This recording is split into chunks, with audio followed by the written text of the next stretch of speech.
नमस्कार. आम्ही अर्थात अभिरुची घेऊन आलो आहोत निसर्गरम्य भेटीचा पुढचा भाग. सादर करतोय ऋतुचक्राचा रूपोत्सव भाग 2. श्रावण साखळी. आषाढापासून भाद्रपद सरता आणि आश्विनाची सुरुवात म्हणजे श्रावण साखळी. श्रावणातल्या सूर्यालाही पर्जन्य असे नाव पुराणात मिळालेले आहे. धुंद कुंद वातावरणाचा उन्हाळ्यातून हिवाळ्याकडे खेचून नेणारा हा ऋतू म्हणजे पावसाळा. इंद्रधनुष्यातून चराचराच्या सौंदर्याचा वेध घेणारा ऋतू म्हणजे पावसाळा. जलबिंदूतून सूर्याच्या सप्तरंगांचे अभिनव दर्शन देणारा ऋतू. या ऋतूच्या अधिष्ठात्या श्रावण राजाची लाल पताका पिंपळाच्या पानांवर किती डौलाने फडकतीये. फुलांपेक्षाही नाजूक. फुले नाहीत म्हणून काही चढलेले नाहीये झाडाचं. उलट बाकीच्या झाडांच्या पालव्या आता जून होऊन फळे धरण्याच्या काळात या पिंपळाची तांबूस कोवळी पालवी मऊशान होऊन सूर्यकिरणात लकाकताना दिसते. कदाचित हाच या झाडाचा मोठेपणा की सगळ्या इतर त्यांच्या भावंडांचे सजून झाले की मग हास असतो. वाऱ्याच्या छोट्या झुळकांनीही अंगभर सळसळतो. हेच चैतन्य त्याला पुराण वृक्षाचे स्थान मिळवून देते. श्रीकृष्णाला विश्वाची अफाट प्रतिमा या पिंपळाच्या वृक्षात सामावलेली दिसली. असा हा पुरातन वडीलधारी अश्वत्थ पानगळीत सुद्धा तेवढाच शांत दिसतो. त्याची पानं नक्षीदार होऊन जमिनीवर पडतात तशी आंब्या फणसाची सुद्धा पडतात. पण त्या झाडांची पानं पूर्णपणे नक्षीदार नाही होत. अर्धवट अवस्था असते त्यांची. श्रावणातल्या पावसाची आणि ढगांची मजाही औरच असते. ऊन पावसाचा खेळच चालतो. क्षितिजावर सोनेरी पिवळे तांबूस मध्येच गडद मोठे जांभळे ढग पश्चिमेला आकाशभर पसरतात. मधूनच त्यातून पिवळा प्रकाश फुलतो. वातावरण उजळते अशी रंगपंचमीच चालते. श्रावणातला सूर्य झाकलेला असतो. एका दुपारी दुर्गाबाईंना सूर्याचे अनोखे रूप पाहायला मिळाले. श्रावणाच्या मध्यावरची दुपार. पावसाच्या सरी यायच्या त्या झोडपल्यासारख्याच. पण पुढे तासभर पाऊस नाही. अशा वेळी थोडा पश्चिमेला कललेला सूर्य त्यांना ढगांच्या 7 आवरणांखाली झाकलेला मोत्यासारखा दिसला. बाकी आकाशभर ढग पसरलेलेच होते. फक्त सूर्यबिंबाच्या जवळच तिचभर जागेत हा सगळा खेळ चालू होता. शिंपलीसारखे रुपेरी सूर्यबिंब. त्याला केवळ त्याच्या वाटोळ्या आकारामुळे सूर्याचे बिंब म्हणायचे.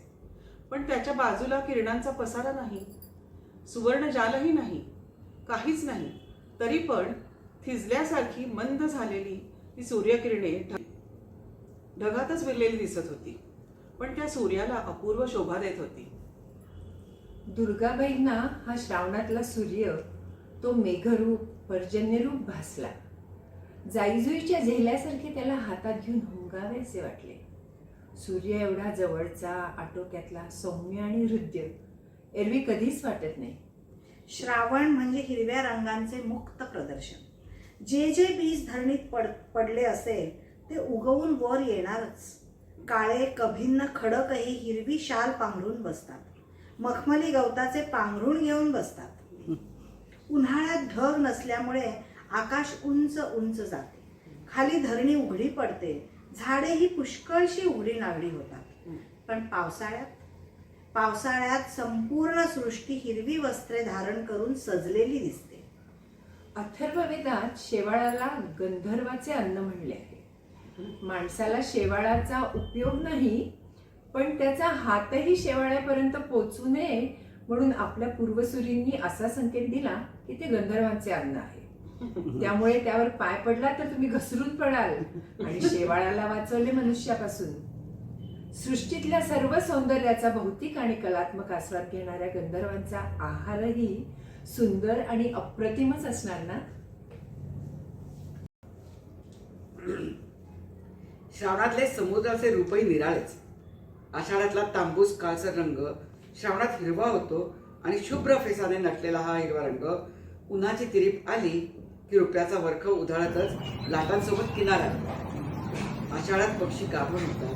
फुलपाखरे अंडी देऊन नाहीशी होतात. ज्यावेळी त्यांचा प्रणय रंग संपतो त्यावेळी आपल्या रुपेरी पेटत्या पुच्छांनी काजवे आपल्या प्रेयसीला आकृष्ट करतात. श्रावणातही हे प्रणय आराधन चालते. श्रावणाचा हा बहर पूर्ततेला येतो तो नव्या फुलांच्या आगमनाने. फुलांच्या रूपातच तो भाद्रपदात विलीन होतो. शिरीषाच्या फुलाचा टपोरा बहर पुन्हा येतो. पारिजातकाच्या मोत्या पोवळ्यांच्या राशीतून श्रावणाचे हसू फुटते. आकाशातून पळून गेलासा वाटणारा सोनेरी रंग सोनचाफ्याच्या फुलांवर नाचू लागतो. सुफलित सृष्टीचे, कृतार्थतेचे, सुखाने थपथपलेले अश्रुबिंदू बकुळीच्या फुलांच्या रूपाने टपटप टपटप असे रात्रंदिवस गळू लागतात. कृतार्थतेने ही फुलं चिरसुगंधी राहतात की काय?